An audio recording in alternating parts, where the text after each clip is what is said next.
이런 정적 자산 배분 전략의 치명적인 단점은 이거를 항상 가져가기 때문에 이 자산이 폭락해버리면 추세를 추종하는 동적 자산 배분 전략의 상황은 좀 괜찮을까요?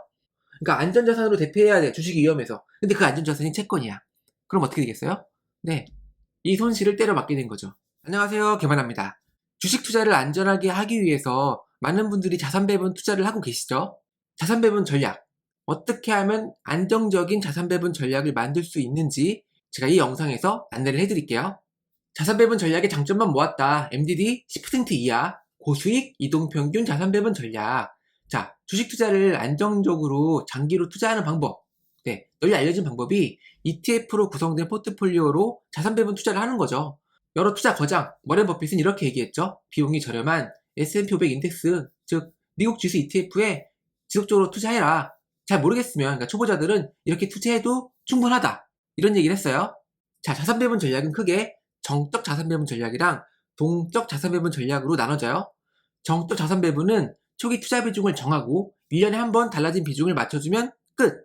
동적 자산 배분은 투자 비중이 정해져 있지만 추세, 모멘텀 점수를 나름 정의해서 추세가 좋은 자산에 100% 올인하거나 혹은 몇 개의 분산 투자하는 메커니즘을 가지고 있죠. 그래서 떨어지는 자산은 모두 팔고 오르는 자산을 사는 추세 추종의 철학에 따라서 움직이는 배분 전략인데 이 리밸런싱 작업을 보통 한 달에 한 번 합니다. 정적 자산 배분, 동적 자산 배분의 차이, 정적 자산 배분은 그냥 1년에 한 번 하니까 정적이다. 그 뜻이에요. 정적 자산 배분 전략의 대표적인 것이 영구 포트폴리오, 그쵸? 주식, 채권, 금, 현금에 각 25%씩 사이좋게 투자하는 상당히 쉬운 자산 배분 전략이죠. 그 다음은 올레더 포트폴리오. 주식의 30%, 장기 채권의 40%, 중기 채권의 15%. 그래서 채권 비중이 상당히 높은 포트폴리오예요. 올레더가. 그리고 7.5%는 금, 나머지 7.5%는 원자재. 이렇게 투자하는 게 올레더 포트폴리오죠. 근데 이런 정적 자산 배분 전략의 치명적인 단점은 고정 비중으로 항상 예를 들어 이 올레더 같은 경우는 채권 비중을 55% 합해서 가져가잖아요. 이거를 항상 가져가기 때문에 이 자산이 폭락해버리면 네, 손실을 고스란히 때려맞게 되죠. 자, TLT 장기채권 무려 우상향 국가 미국의 국채로 안전자산으로 여겨졌지만 TLT의 최근 움직임이에요. 거의 고점 대비 반토막이 났습니다. 반토막이 났어요. 문제는 이 TLT를 영구 포트폴리오는 25%, 올레더 포트폴리오는 40%나 담고 있다는 거죠. 어떻게 됐을까요? 그래서 네, 망했습니다. 올레더 포트폴리오가 망했어요. 그래서 안전한 올레더에 투자하고 있어야 하다가 투자를 중도 포기한 사람도 검색해보면 찾아볼 수 있어요. 하지만 제가 지금 앞으로 소개해드릴 이동평균선을 기준으로 이걸 추세로 삼아서 TLT를 매매했다면 자, 이런 성과 그래프가 그려져요. 파란색 그래프가 사고 팔았을 때, 그리고 이 주황색 점선, 이게 단순 보유. 자, 어때요? 사고 팔면 오히려 수익권이고 MDD도 상당히 안정적으로 유지할 수 있습니다. 자, 그렇다면 추세를 추종하는 동적 자산 배분 전략의 상황은 좀 괜찮을까요? 네.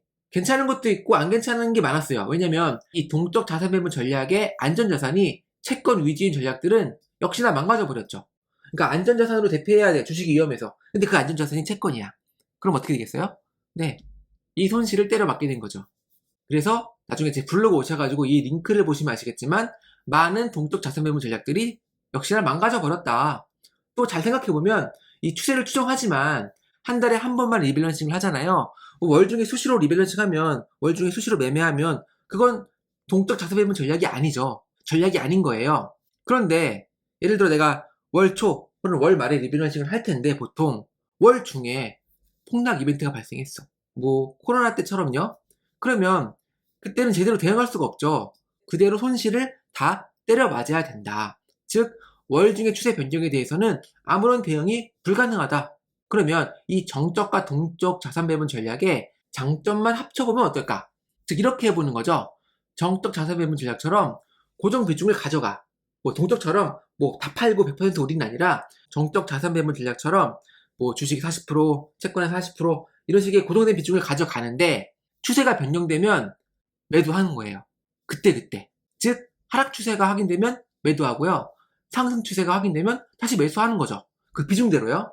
즉 이 경우 위기가 닥치면 바로바로 대응이 가능한 자산 배분 전략이 되는 거죠. 자, 그래서 두 개의 포트폴리오를 확인해 볼 거예요. 하나는 미국, 이건 영국 포트폴리오를 변형해 볼 거고, 나머지는 한국, 올레더 포트폴리오를 변경해 볼 거예요. 먼저 이 영국 포트폴리오, 스파이 말고 QQQ, 나스닥 ETF로 변경했어요. 왜? 좀 더 높은 수익률을 위해서 공격적으로 ETF를 배치했고요. 현금 비중 25%를 QQQ에 줬어요. 즉 무슨 이야기냐면은 이거예요. 원래 영국 포트폴리오가 현금 25%, 주식 25%, 채권 25%, 금 25%인데 그 현금 25%를 주식이 줬다. 과감하게. 왜? 하락 추세가 확인돼서 매도한 자산이 있으면 그만큼 현금 보유를 할 테니까 굳이 현금을 따로 가져갈 필요가 없는 거죠. 이해하셨죠? 그래서 어떻게 매매하느냐? 각 자산별로 이동평균선을 활용해서 하락 추세가 확인되면 매도하고 상승 추세가 확인되면 매수한다. 심플하죠? 자, 어떻게 됐을까요? 성과 그래프예요. 딱 3개 ETF, QQQ, TLT, GLD 3개 ETF에 투자하는데 안정적인 우상향 그래프를 그려주고 MDD 보세요. 너무나 아름답죠? MDD가 10%가 안 돼요. 연복리 14%에 MDD가 10%가 안 되는 매우 안정적인 자산 배분 전략이 만들어졌죠. 자, 다음은 한국형 올레더예요. 보통 한국형 올레더를 검색해보면 이런 식으로 투자하더라고요. 미국 주식, 한국 주식, 미국 국채, 한국 국채, 그리고 금. 근데 생각해보면 이게 왜 올레더지? 영국 포트폴리오랑 더 비슷한데? 원자재가 없잖아요. 그러면 사실 현금만 없다 뿐이지 영국 포트폴리오인데? 아무튼 이게 중요한 게 아니죠. 아무튼 한국형 올레더, K 올레더를 이런 식으로 구축을 하는데 이거를 그냥 단순 보유했을 때랑 지금 아까 보여드린 이동평균 추세에 따라서 사고 팔았을 때 성과를 각각 비교해 보면 자, 이런 차트를 그려줍니다. 자, 이런 차트를 그려줘요. 자, 보시면 단순 보유보다 사고 파는 게 훨씬 높은 수익률을 기록하는 ETF도 있고 이렇게 비슷한 성과를 그려주는 ETF도 있어요. 여기도 마찬가지고요. 근데 어떤 경우에도 사고 팔았을 때 MDD가 확실히 방어가 됩니다. 모두 최대 손실폭 MDD가 이동평균 매매로 투자했을 때 대폭 낮아지더라. 자, 그러면 모든 걸 합쳐봅시다. 자, 한국 이동평균 자산배분 전략. 저는 비중을 이렇게 뒀어요. 이건 예시지 이게 뭐 정답은 아니다. 이런 말씀 드리고요. 어떻게 매매했느냐? 아까처럼 상승 추세가 확인되면 매수하고 하락 추세가 확인되면 매도하는 거예요. 자, 이 비중으로요. 그랬을 때 성과 그래프. 어때요?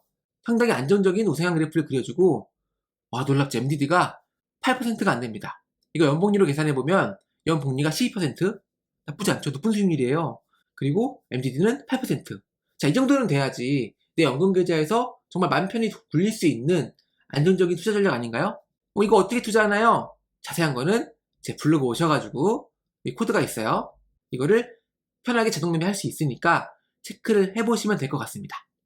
자, 그러면 이동평균선을 활용해서 제가 어떤 기준으로 상승 추세랑 하락 추세를 정해야 하는지는 제가 알려드리지 않았죠? 이거는 제 블로그 오셔가지고 관련된 글을 보세요. 저는 다음 영상에서 찾아뵙도록 하겠습니다. 좋아요랑 구독 부탁드리고요. 감사합니다.